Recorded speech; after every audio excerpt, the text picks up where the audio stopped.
মুখ আমরা দেখিনি, মায়া ভরা সেই কণ্ঠ আমরা শুনিনি, কিন্তু আজ এই মুহূর্তে আপনারা কি অনুভব করতে পারছেন মদিনার সেই শীতল বাতাস? আপনারা কি অনুভব করতে পারছেন এই মজলিসের কোথাও হয়তো রহমতে ফেরেশতারা আমাদের ঘিরে আছে?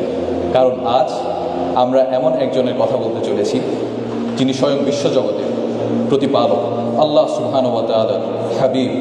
তিনি হাবিবুল্লাহ, আল্লাহর বন্ধু, উভয় জাহানের মানবের সর্দার বিশ্বনবী মুহাম্মদ সাল্লাল্লাহু আলাইহি ওয়াসাল্লাম।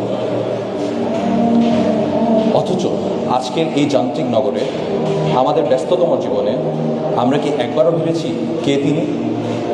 আমাদের সাথে তার সম্পর্কটা আসলে কিসের?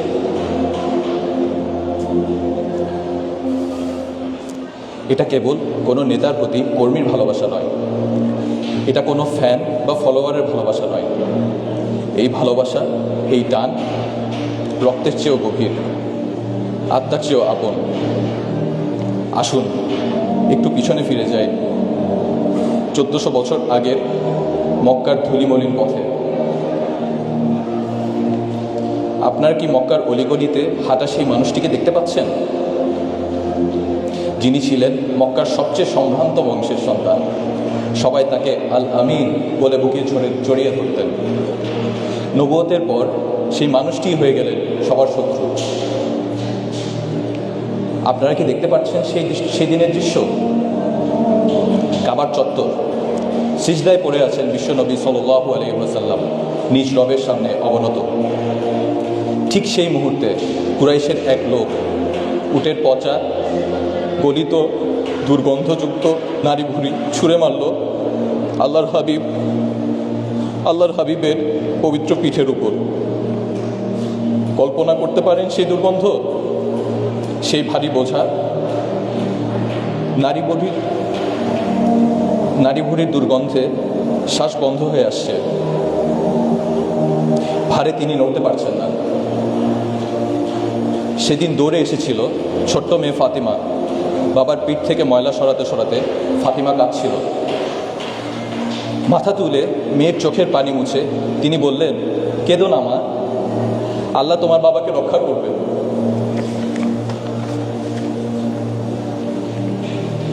কিংবা সেই দিনের কথা ভাবুন তো, যেদিন পাপিষ্ঠ উকবা বিন আবি মুয়াইদ একটি কাপড় পেঁচিয়ে ধরল তার পবিত্র গলায়। টানতে টানতে শ্বাসরুদ্ধ করে হত্যা করতে চেয়েছিল প্রিয় নবীকে। তিনি কি তখন নিজের কথা ভেবেছিলেন? আর তাইফের সেই দিনটির কথা মনে হলে আজও আকাশ বাতাস ভারী হয়ে ওঠে। তিনি গেলেন মানুষকে মুক্তির পথ দেখাতে, আর তারা প্রতিদান দিল পাথর দিয়ে, বৃষ্টির মতো পাথর। বখাটে ছেলেরা পাথর মারছেন, রক্তাক্ত হচ্ছেন আল্লাহর হাবিব সাল্লাল্লাহু আলাইহি ওয়াসাল্লাম।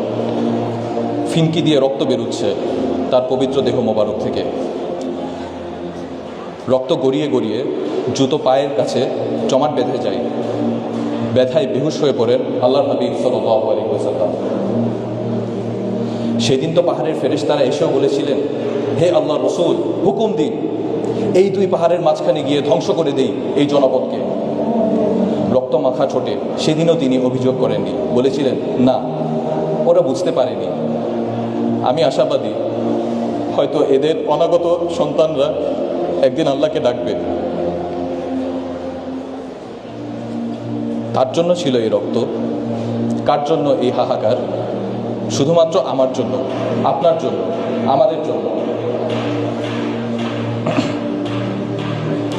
তিনি আমাদের কতটা ভালোবাসতেন তা কি আমরা কখনো অনুভব করেছি? একদিন তিনি সাহাবীদের মাঝে বসে হঠাৎ কেঁদে বললেন, আমার ভাইদের সাথে সাক্ষাৎ করতে বড় ইচ্ছে হয়। সাহাবীরা অবাক হয়ে জিজ্ঞেস করলেন, ইয়া রাসূলুল্লাহ, আমরা কি আপনার ভাই নই?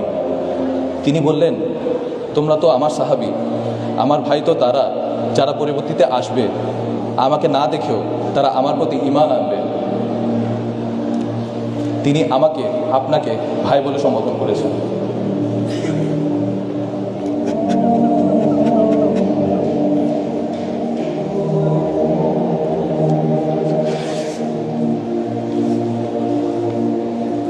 আম্মাজান আয়েশা রাদিয়াল্লাহু তাআলা আনহু একবার রাসূল সাল্লাল্লাহু আলাইহি ওয়াসাল্লামের কাছে দোয়া চাইলে তিনি এমন মন ভরে দোয়া করলেন যে আম্মাজান খুশিতে হেসে ফেললেন। নবীজি তখন জিজ্ঞেস করলেন, আয়েশা, আমার দোয়া কি তোমাকে আনন্দ দিয়েছে? আম্মাজান বললেন, অবশ্যই। তখন তিনি বললেন, আল্লাহর কসম, আমি প্রতি সালাতে আমার উম্মতের জন্য ঠিক এই দোয়াটিই করি।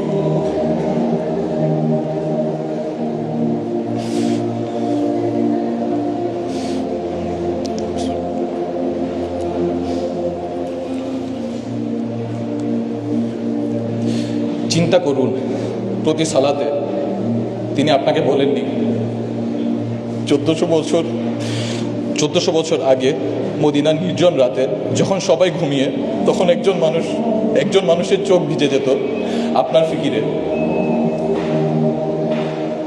আর আজ আমরা সেই উম্মত তাকে কোথায় নিয়ে দাঁড়িয়ে আছি? বিদায় বেলায় এক পবিত্র দৃশ্য মন জুড়িয়েছিল তার।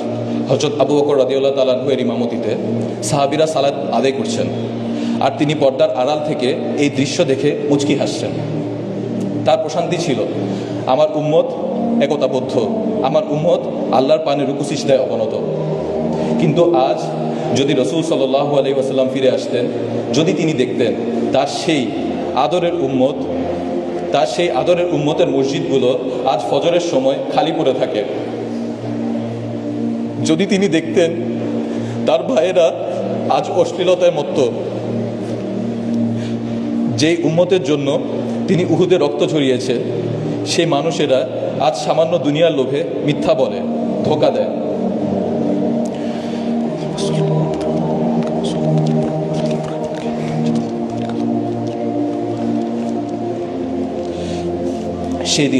যেদিন আকাশ ফেটে যাবে, নক্ষত্রগুলো খসে পড়বে, ইয়া নফসি ইয়া নফসি বলে সবাই পালাতে থাকবে। মা সন্তানকে চিনবে না, বাবা চিনবে না ছেলেকে, নবীরা পর্যন্ত ভয় কাঁপতে থাকবেন। সেদিন একজন মানুষ আল্লাহর আরশের নিচে দাঁড়ায় সেজদায় পড়ে থাকবেন, আল্লাহর আরশের নিচে সেজদায় পড়ে থাকবেন। আল্লাহ জিজ্ঞেস করবেন, হে মুহাম্মদ, মাথা তুলুন, চান দেওয়া হবে, সুপারিশ করুন, কবুল করা হবে। সেদিন তিনি নিজের জন্য জান্নাত চাইবেন না, ফাতেমার জন্য চাইবেন না। সেদিন তিনি বলবেন, ইয়া রব্বি উম্মতি উম্মতি।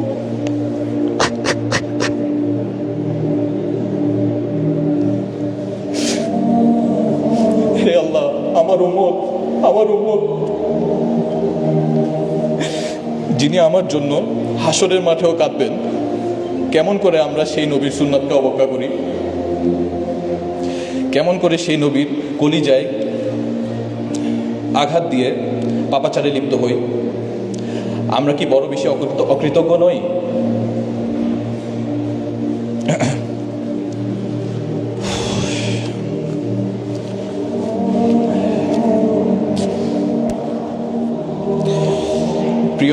প্রিয় ভাই ও বোনেরা, সময় ফুরিয়ে যায়নি। রাসূলুল্লাহ সাল্লাল্লাহু আলাইহি ওয়াসাল্লামের ভালোবাসা মানে কেবল রবিউল আওয়ালে নাত গাওয়া নয়। তার ভালোবাসা মানে তার আদেশে নিজেকে রাঙানো, তার আখলাকে নিজের জীবনকে সুশোভিত করা। তিনিই তো উসওয়াতুল হাসানা, সর্বোত্তম আদর্শ। আসুন আজ এই সিরাত এক্সিবিশন প্রোগ্রামে আমরা প্রতিজ্ঞা করি, আমরা সেই মহান মানুষটার প্রেমে পড়ব। আমরা সেই দৃশ্যের নীলিমায় হারাবো, যেখানে হাউজে কাউসারের পর পারে সেই প্রতীক্ষিত মুহূর্তে আমাদের জন্য অপেক্ষা করবেন আল্লাহর রাসূল রাহমাতুল লিল আলামিন খাতামুল আম্বিয়া মুস্তাফা মুহাম্মদ সাল্লাল্লাহু আলাইহি ওয়াসাল্লাম। মন প্রাণ উজাড় করে তাই চলুন সেই মহান মানুষের নিমিত্তে আমরা দুরূদ পাঠ করি। اللهم صل على سلم على نبينا محمد اللهم صل على محمد وعلى آل محمد كما صليت على إبراهيم وعلى آل إبراهيم إنك حميد مجيد اللهم بارك على محمد وعلى آل محمد كما باركت على إبراهيم وعلى آل إبراهيم إنك حميد مجيد السلام عليكم ورحمة الله وبركاته جزاكم الله خيرا